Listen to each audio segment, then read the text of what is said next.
Godfather অবস্থানে নারায়ণগঞ্জ আর হবে না। সিসকে ডাকাতি, চুরি, ছিনতাই সহ সকল অপকর্মের হোতা যিনি ছিলেন অয়ন উসমানের বাবা শামীম উসমান, একাধিকবার নারায়ণগঞ্জের মানুষকে জিম্মি করে রাখার চেষ্টা করেছিলেন। কোনো গডফাদার থাকবে না, থাকবে শুধু ভদ্র মানুষ।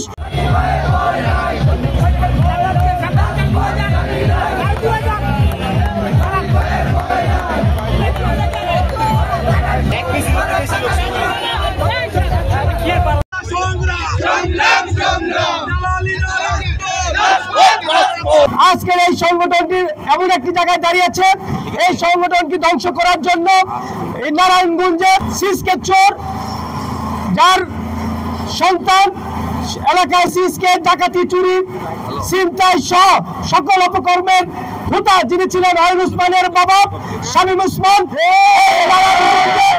একাধিকবার নারায়ণগঞ্জের মানুষকে জিম্মি করে রাখার চেষ্টা করেছিলেন।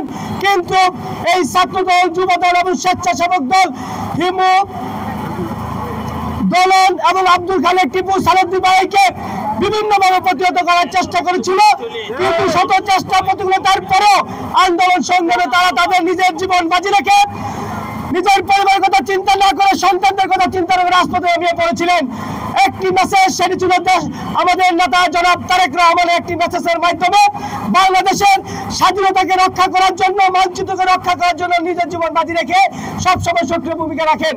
বর্তমানে নারায়ণগঞ্জে যে রাজনীতি, যে প্রেক্ষাপট, এই প্রেক্ষাপট উত্তোলন করার ক্ষেত্রে বৈষম্য বিরোধী ছাত্র আন্দোলনের অতীতে যেমনটি করে বাংলাদেশ জাতীয়তাবাদী দলের যিনি প্রতিষ্ঠা করেছিলেন শহীদ রাষ্ট্রপতি জিয়াউর রহমান, বীর উত্তম, যেমনটি করে এই মানচিত্র রক্ষা করার জন্য নিজের জীবন বাজি রেখে এই দেশের জন্য যুদ্ধ করেছিলেন, তারই সন্তান এবং তার সহধর্মিণী দেশনেত্রী বেগম খালেদা জিয়া এবং তার একমাত্র সন্তান দেশনায়ক জনাব তারেক রহমান তেমনটি করে মানচিত্র রক্ষা করার জন্য নিজের জীবন বাজি রেখে বৈষম্য বিরোধী ছাত্র আন্দোলন আমাদের মাধ্যমে এই আন্দোলন সংগ্রাম করে এই স্বৈরাচার শেখ হাসিনাকে বাংলাদেশ থেকে বিতাড়িত করেছেন।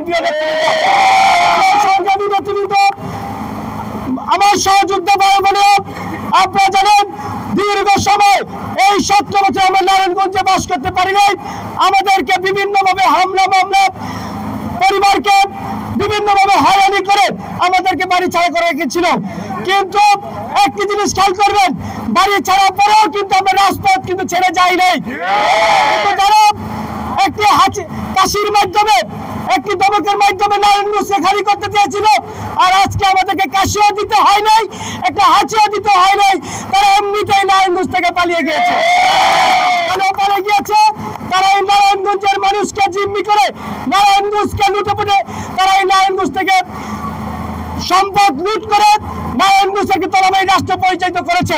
নারায়ণগঞ্জের মানুষ যখন বুঝতে পারলো, ঠিক সেই মুহূর্তে এই নারায়ণগঞ্জের মানুষ ঐক্যবদ্ধ হয়ে বৈষম্য বিরোধী ছাত্র আন্দোলনে কৃষক, শ্রমিক, মেহনতি সকল শ্রেণীর মানুষ, ব্যবসায়ী, ডাক্তার, ইঞ্জিনিয়ার সকল শ্রেণীর মানুষ এই স্বৈরাচারের গডফাদার শামীম উসমান, অয়ন উসমানের বিরুদ্ধে রাজপথে নেমে তাদেরকে নারায়ণগঞ্জ থেকে বিতাড়িত করেছে।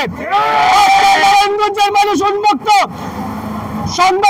সংবাদ ক্ষেত্রে সংবাদ পাঠক যারা মিডিয়াতে কাজ করেন তারাও কথা বলতে পারতেন না, কিন্তু আজকে তাদের স্বাধীনতা রয়েছে কথা বলার, তাদের বাক স্বাধীনতাকে উদ্ধার রাখেন, তারা স্বাধীনভাবে তাদের এই বক্তব্য এবং তাদের লিখনের মাধ্যমে নারায়ণগঞ্জকে এখন তারা যেমনটি করে সাজাতে চায় তেমনটি করে সাজাতে পারবে। তাদেরকে আর বাধা দেওয়ার মতো নারায়ণগঞ্জে আর কোনো গডফাদার থাকবে না, নারায়ণগঞ্জে কোনো বৈষম্য থাকবে না। আমরা সবাই কাঁধে কাঁধ মিলিয়ে একসাথে চলবো, কোনো গডফাদার থাকবে না, থাকবে শুধু ভদ্র মানুষ, সমাজে যারা ভালো মানুষ, সমাজে যারা একসাথে চলাফেরা করতে পারে তারাই সমাজকে নিয়ে তারা একসাথে চলাফেরা করবে। কোনো গডফাদার অবস্থানে নারায়ণগঞ্জ আর হবে না।